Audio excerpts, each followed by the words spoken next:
each quilt, and then I'd love to answer any questions that you have. This quilt right here is the first one that I'll talk about. It's called Redemption. And the inspiration for this quilt was a series of things. One was I was homeschooling my children at the time, and we had done a homeschool unit study on the 29 different names of Jesus in the Bible. And so all of those are in here, painted on pieces of fabric. And I made sure that I printed all these names because I wanted children to be able to come and see these names. That was important to me. The other influence was a very local one. This stained glass window that's quilted in here is an actual window in Conyers, Georgia, at the Monastery of the Holy Spirit. And I actually visited that monastery and took a ton of photographs because it is truly a beautiful, inspirational place. And that's where I got my inspiration for these colors.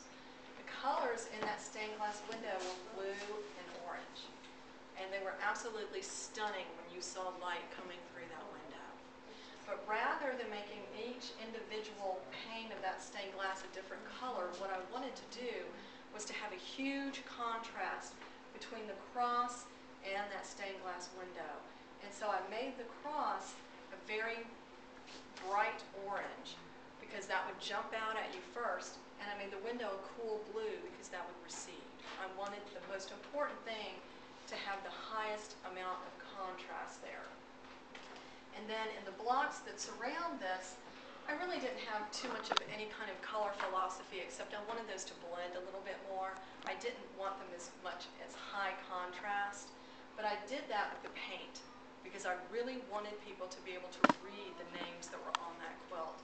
So I chose colors that contrasted with the background fabric. And I did use a little bit of color theory in here. Blue and orange are complementary colors, which means that they contrast.